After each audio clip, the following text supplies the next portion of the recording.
Academy. I am Halima Sadia, and in this video we will discuss the remaining questions from the paper of Tehsildar, and these questions are from the evening batch. And as I told you in the last video, that this paper is the latest paper and it was held on 7th November 2021.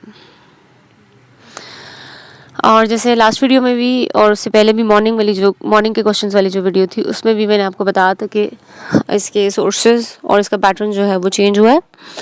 और इसी तरह से PPSC की जो बाकी post के लिए different post के लिए जो पेपर्स हैं उनके भी सोर्सेज चेंज हो गए, जहाँ से क्वेश्चंस लिए जा रहे हैं या जहाँ से डेटा वगैरह ऑप्ट किया जा रहा है। तो यहाँ पे सोर्सेज मेंशन है, you can go through these sources for your own help and for your own सेक। और जैसे हमने लास्ट टाइम किया था, we had the 50 questions and there were different categories like synonym, antonyms, we had idioms, correct spellings and analogies, one word substitution. आज अभी जो हम questions करेंगे वो उनसे डिफरेंट कैटेगरीज हैं, क्योंकि ये उसी पेपर का रिमेनिंग पार्ट है। तो इसमें सबसे पहले देखते हैं, हमारे पास आ रही हैं propositions and there are 5 propositions in the paper. और मैंने आपको जैसे पहले भी ये बात बताई थी कि प्रपोजिशंस जो हैं वो बहुत इंपॉर्टेंट पार्ट हैं इंग्लिश के जो क्वेश्चंस आते हैं उनका। और ये हर पेपर में प्रपोजिशंस जो हैं वो मस्ट होती हैं, चाहे वो किसी भी पोस्ट के लिए पेपर हैं या वो चाहे कितने भी मार्क्स का इंग्लिश का पोर्शन आ रहा है, propositions are always there. So the first one is I should dig out my investment to pay charges. अब ये जो dig out है इसका मतलब होता है कि जो चीज़ आपने छुपा के रखी हुई हो या आपने सेव करके रखी हो, आप उसको इस्तेमाल कर लें या उसको अपने किसी काम में ले आएँ, उसको कहते हैं dig out। और जो dig out है ये प्रपोजिशनल फ्रेज़ है और ये हमेशा इसी तरह से आती है, हम इसको चेंज नहीं कर सकते। अगर आप जैसे dig in भी होता है, डिग इन का मतलब होता है वो हम यूज़ करते हैं, जैसे आप अगर स्पेशली हम उसको यूज़ करते हैं खाने की सेंस में। जैसे अगर आप खाना खाने लगे हैं या अगर आप कोई और चीज़ खाने लगे हैं, तो अगर आपने शुरू नहीं किया, so it is said that dig in, इसका मतलब होता है कि शुरू करें। तो डिग आउट का क्या मतलब होगा कि आपने इन और आउट जो है वो एक दूसरे के ऑपोजिट हैं। तो डिग आउट जो होगा वो इस सेंस में आएगा कि आपने कोई चीज़ बहुत सेव करके रखी हुई है और आप उसको नहीं यूज़ करना चाहते हैं, and now you are going to use it. He was sentenced to death. Sentence, चाहे वो सेंटेंस आए या ईडी के साथ आए, उसके साथ हमेशा टू ही लगेगा। और सेंटेंस टू डेथ का मतलब होता है कि उसकी मौत का फैसला दिया गया या उसका फरमान जारी किया गया। सेंटेंस टू डेथ का ये मतलब होता है कि उसका ऐलान कर दिया गया, उसके बारे में कह दिया गया इन फ्रंट ऑफ एवरीवन। ये मतलब होता है सेंटेंस टू डेथ का, कि उसकी जो फाइनल उसको सज़ा सुना दी गई इस चीज़ की, किस चीज़ की, मौत की, मरने की। तो सेंटेंस के साथ अगर डेथ आएगा आगे तो फिर आप हमेशा टू ही यूज़ करेंगे। Vitamin D is essential bottled up growth. Bottled up growth का क्या मतलब है कि उसको जो है उन्होंने बॉटल अप करने का क्या मतलब होता है कि कोई चीज़ बहुत ज़्यादा थी, आपने उसको छोटा करके एक चीज़ के अंदर बंद कर दिया। बॉटल अप जैसे अक्सर लोग, मतलब बॉटल अप जो है वो मेटाफोरिकल मीनिंग में भी यूज़ होता है। जैसे होता है कि don't bottle up your emotions, उसका मतलब क्या होता है कि उनको बंद मत कर लें, अपने अंदर रख ना लें, स्टोर ना कर लें। तो बॉटल अप जो है वो स्टोरेज के सेंस में यूज़ होता है।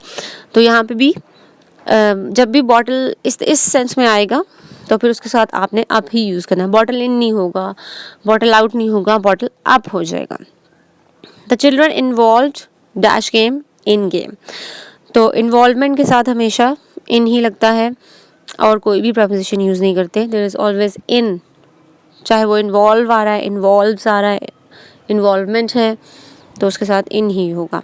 Headmaster gave away prizes. Gave away का मतलब होता है, गेव अवे या गिव अवे का मतलब होता है बांटना। ये भी प्रपोजिशनल फ्रेज है, यानी कि आप खुशी खुशी जब किसी को कोई चीज़ दे रहे होते हैं और अपनी रजामंदी के साथ, अपने कंसेंट के साथ, अपनी ख्वाहिश के साथ जब किसी को चीज़ दे रहे होते हैं, तो मतलब उसका मतलब होता है गिव अवे, दे देना, बांटना।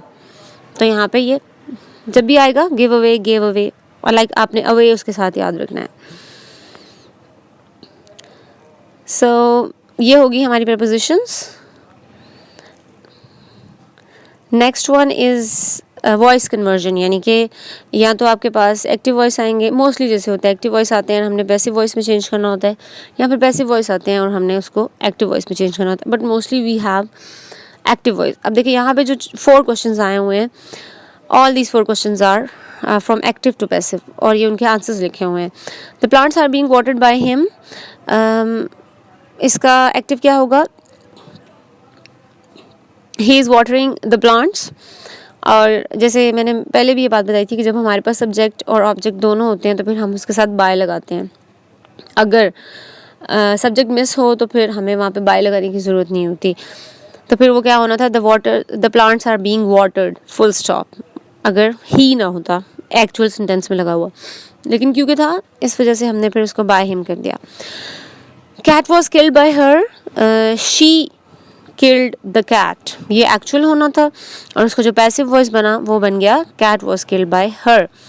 हर से हमने शी बना दिया which was the subject of the sentence, तो हमने उसको चेंज करके cat was killed by her कर दिया.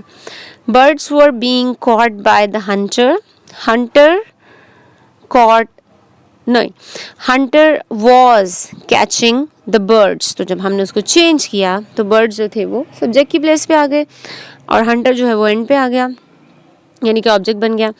सो birds were being caught by hunter. He was beaten. अब देखिए इसमें जो है वो हमारे पास ऑब्जेक्ट मेंशन नहीं है, बाय हु वो नहीं लिखा हुआ, तो फिर उसमें जैसे मैंने ऊपर भी कहा था कि जब इस तरह से नहीं होता तो फिर हम क्या करते हैं, वहाँ पे फिर हमें बाय लगाने की ज़रूरत नहीं पड़ती. So it was missing over there, so we use he was beaten. Next one is tense correction. इसको आप करेक्शन ऑफ एरर भी कह सकते हैं, लेकिन अगर ये सिर्फ टेंसेस से रिलेटेड होंगी, लाइक कोई हेल्पिंग वर्ब गलत लगा हुआ होगा या फिर कोई फॉर्म ऑफ वर्ब गलत लगी हुई होगी, तो फिर हम उसे कहेंगे कि ये टेंसेस की करेक्शन है. अदरवाइज जैसे आपके CSS में भी क्वेश्चंस आते हैं या PMS में भी आपके करेक्शन ऑफ एरर आता है या और दूसरे पेपर्स में भी, तो उसमें फिर ज़रूरी नहीं है कि सिर्फ टेंस करेक्शन हो, वहाँ पे किसी भी तरह की ग्रामेटिकल करेक्शन हो सकती है, इवन स्पेलिंग के लेवल्स पे, पंचुएशन के लेवल्स पे भी हो सकती है. But this one is specifically related to tenses. He plays hockey as his brother does. अब इसमें कोई भी आपकी मिस्टेक हो सकती है, जैसे यहाँ पे ही plays hockey as his brother, full stop, अगर ऐसे होता तो ये भी मिस्टेक होती.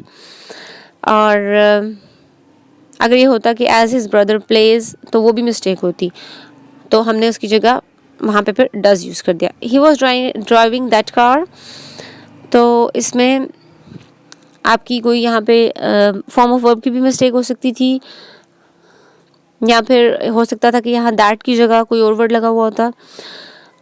अ न्यू ब्रूम स्वीप्स क्लीन, ये हमने इडियम्स में भी देखा है, और हो सकता है कि यहाँ स्वीप्स की जगह स्वेप्ट लगा हुआ होता, और क्योंकि ये ईडियम है और ये हमेशा इसी तरह से आता है तो फिर हमने उसको एज इट इज़ यूज़ करना है, जैसे वो इटसेल्फ एग्जिस्ट करता है, हम उसको चेंज नहीं कर सकते.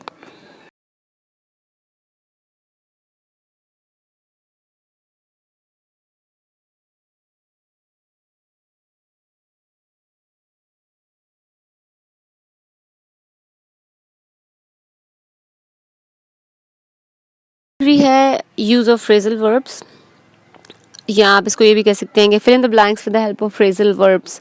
आप जैसे मैंने आपको बताया कि कुछ चीज़ें जैसे प्रपोजिशनल फ्रेजेस होती हैं, वो उनको हम एज इट इज़ लिखते हैं, हम उसको चेंज नहीं कर सकते, और फिर उनके मीनिंग भी जो होते हैं वो सेम नहीं होते. Those meanings are mostly metaphorical और फिगरेटिव, या जिसको हम कहते हैं एसोसिएटिव या कॉन्नोटेटिव मीनिंग्स होते हैं. इसी तरह से जो आपके फ्रेजल वर्ब्स हैं, जस्ट लाइक ईडियम्स और प्रपोजिशनल फ्रेजेस, उनके मीनिंग्स भी सेम नहीं होते. आप जैसे देखिए dash that word in dictionary, और उसको ब्लू किया हुआ है यहाँ पे, it means that this was our blank, और उसमें लिखा हुआ है look up that word in dictionary. Look up का मतलब है फाइंड दैट वर्ड और search that word in the dictionary. उसको ढूंढें वहाँ पे, या उसको चेक करें, चेक करने के सेंस में भी हो सकता है, या उसको वेरीफाई करें, तो इस सेंस में आ जाएगा. अब देखिए लुक और आपको अगर हम अलग अलग कर दें तो वो डिफरेंट मीनिंग्स बन जाएंगे, लेकिन हमने इसको इकट्ठा यूज़ किया in the form of phrasal verb, तो वो चेक करने के, यहाँ पे वेरीफाई करने के सेंस में आ गया. और डिक्शनरी के लिए जब जब भी इस तरह से हम कोई वर्ब फ्रेजल वर्ब यूज़ करते हैं तो हम हमेशा लुक अप ही यूज़ करते हैं.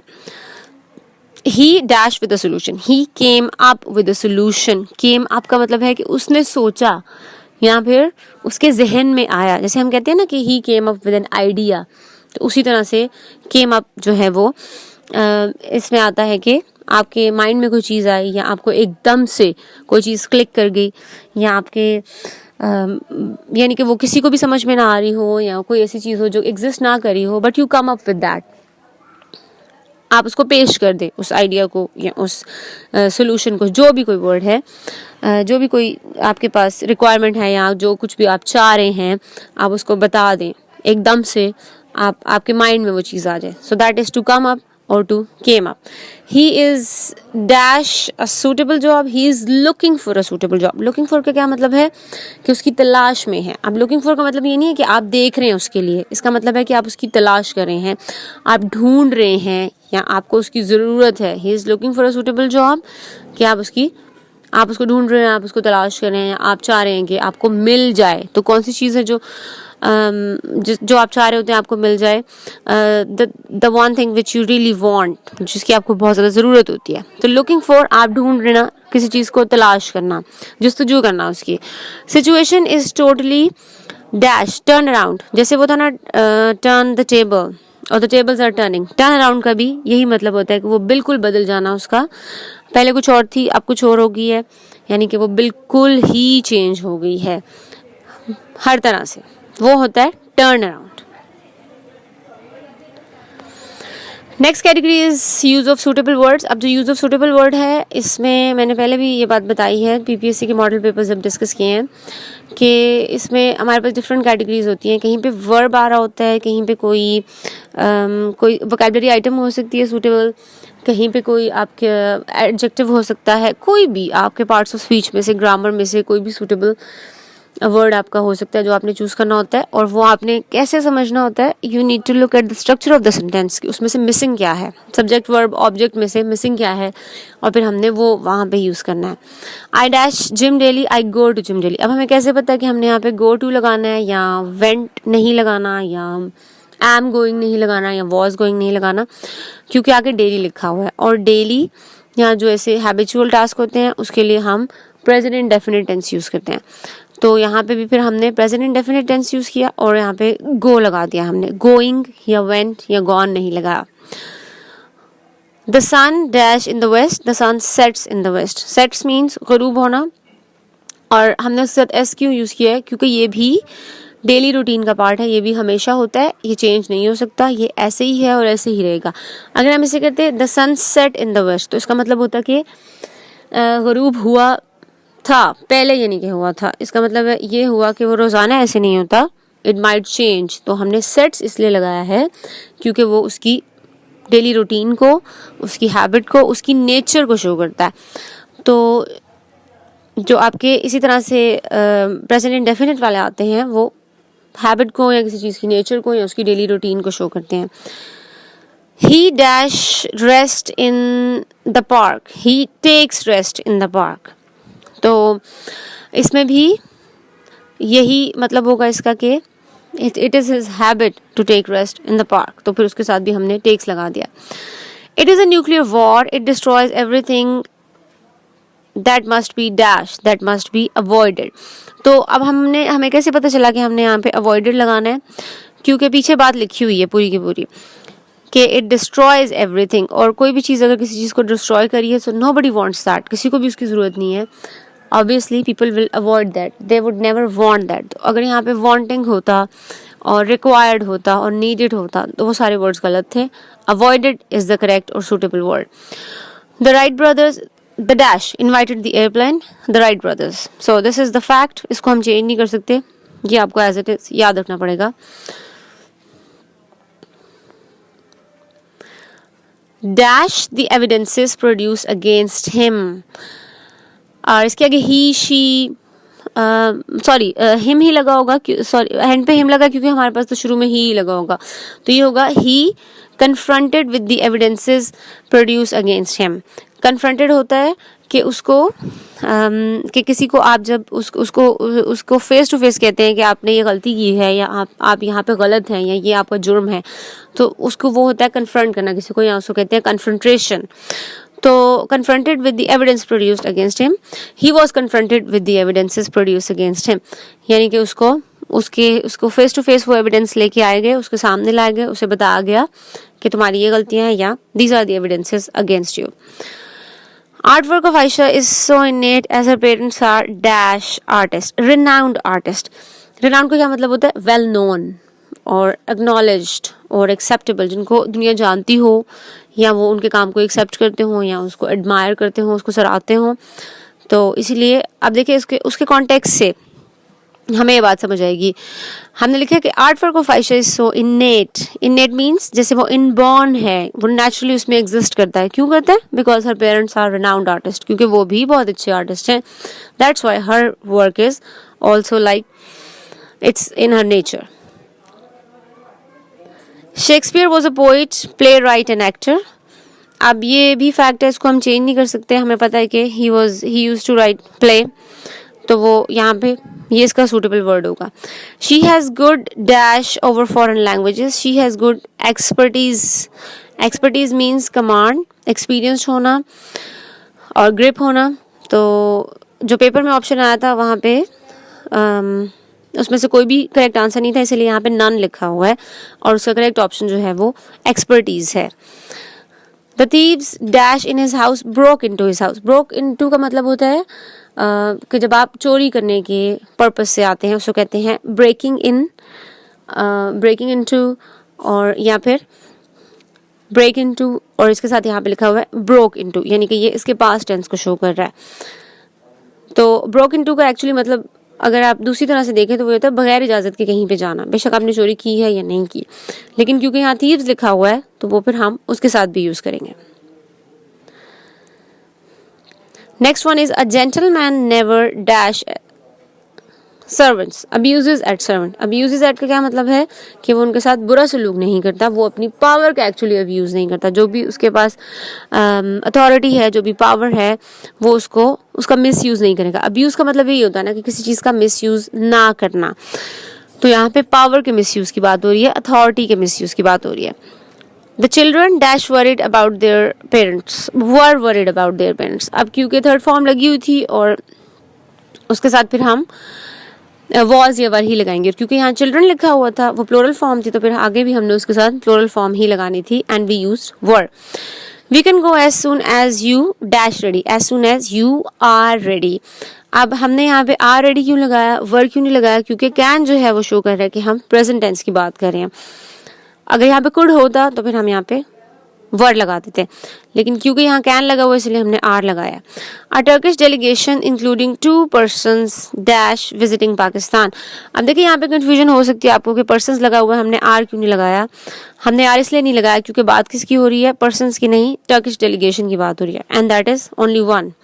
वो बेशक कलेक्टिव नाउन है लेकिन वो है सिंगल यूनिट, एक है सिर्फ, और इसीलिए हमने उसके लिए इज यूज किया.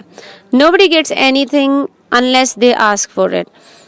आस्क फॉर इट का क्या मतलब है? जब तक वो चाहते नहीं है, जब तक वो उसकी डिमांड नहीं करते, जब तक वो उसके लिए कोशिश नहीं करते, तो ये उस सेंस में आ जाएगा कि आपको वही मिलता है जिसकी आप कोशिश करते हैं. So nobody gets anything unless they ask for it. Next one is translation, और ये जो ट्रांसलेशन है this is Urdu to English translation. और उर्दू में उन्होंने आपको डिफरेंट टर्म्स दी हुई हैं, जैसे प्रोवर्ब्स दिए हुए हैं या फिर सिंगल वर्ड दिया हुआ है, and you have to choose for the correct proverb और फ्रेजल वर्ब और ईडियम, और इसमें से आपने सूटेबल चूज करना है. सबसे पहला नो नकद ना तेरा उधार, और उसका जो प्रोवर्ब लिखा हुआ है bird in hand is worth 2 in the bush, ये तो हम नॉर्मली यूज करते हैं. नेक्स्ट वन इज एक हाथ से ताली नहीं बजती. It takes 2 to make a quarrel. छोटा मुंह बड़ी बात. Small with great boast. साजिशें, विकेड एक्ट्स. विकेड का मतलब यही होता है ना कि चालाकी के साथ कोई काम करना, और विकेड एक्ट्स क्या हो जाएगा? साजिश. एन वक्त पर, in the nick of time. अब ये जो साजिश की जो यहाँ पे ट्रांसलेशन है और एन वक्त पर, ये दोनों आपके इडियोमैटिक फ्रेजेस में आ रहे हैं। और ये आपको रिवर्स आपको ये वाले जो है विकेड एक्ट या in the nick of time, ये आपको हो सकता है कि इडियम्स के मीनिंग में भी पूछ ले वो, like English to English meaning में भी। तो इसको आपने you have to keep this thing in your mind. फन सनाश, वर्चुअस और कंसियर, इसका मतलब क्या होता है? अपने फन सनाश हम जैसे लिखा हुआ है ना, एक्सपर्ट होना, अपने काम में माहिर होना। निडर, फियरलेस, जर्फ, फॉरबेरेंस, किसी को बर्दाश्त करने की जो एबिलिटी होती है। देन यू हैव बदहवास, बिविल्डर्ड, फर्दा और आगे, विच मीन्स टुमारो। तो टुमारो जो होता है वो आने वाला कल होता है, आगे का टाइम होता है, इसलिए इसके लिए ये सूटेबल वर्ड होगा। Then the next question is related to narrations, या जिसको हम कहते हैं reported speech, direct indirect. First one is, अभी इसके सोल्यूशन दिया हुआ, he asked me if I was a doctor, तो इसका क्या होगा? He asked me are you a doctor, तो जब हम उसको इनडायरेक्ट बनाएंगे तो वो क्या बन जाएगा? ही asked me if I was a doctor. क्योंकि हम क्वेश्चन को स्टेटमेंट में चेंज कर देते हैं, इसीलिए फिर यहाँ पे देखिए कि हम हाउ का वर्ड नहीं यूज कर सकते, हमने इफ यूज कर लिया। They said that they had won the match, they said we have won the match, वो इन्वर्टेड कॉमास में होगा, तो हमने जब उसको चेंज किया so it became they said that they had won the match. She exclaimed with joy that she got her lost book. She अब exclaim with joy है, तो यहाँ पे कोई भी ऐसा हो सकता था, हुर्रा या फिर याहू, इस तरह से कोई भी वर्ड हो सकता था। That I have got my lost book, इस तरह से हो सकता था। तो जब वो चेंज हुआ है, कन्वर्ट हुआ है, तो वो क्या बना? शी एक्सक्लेम विद जॉय, यानी कि वो खुशी का एक्सप्रेशन आ गया, that she got her lost book. He told me that he plays hockey as his brother plays, ये करेक्शंस में भी आया हुआ था और यहाँ पे भी आया हुआ है। He told me that I play hockey as my brother plays, तो जब वो चेंज हुआ so it became in this way. अच्छा जी, कैप्चुलाइजेशन है, और मैंने पहले भी बताया था कि कैप्चुलाइजेशन में हम प्रॉपर नाउन्स को कैप्चुलाइज करते हैं, या फिर ऐसे वर्ड्स जो कि इंपॉर्टेंट होते हैं, बेशक वो प्रॉपर नाउन्स ना हो, but we need to find them. अब यहाँ पे जैसे लिखा हुआ है, they know about critics of Jane Austen, Jane Austen is a name, so J is capital and A is capital. Badshahi mosque is situated in Lahore, ये पहले भी आया है मॉर्निंग के क्वेश्चंस में। बादशाही मॉस्क एंड लाहौर दोनों जो हैं they are proper nouns. This book is written by foreign author, अब इसका ए क्यों कैपिटल है? क्योंकि फॉरेन को हमने फॉरेन जो है वो स्पेसिफाई कर रहा है ऑथर को। सो दैट्स ऑल, यहाँ पे हमारे 100 क्वेश्चंस जो हैं वो इवनिंग के पेपर के कंप्लीट हो गए हैं। And if you need help and if you need more information, please stay tuned and thank you for listening.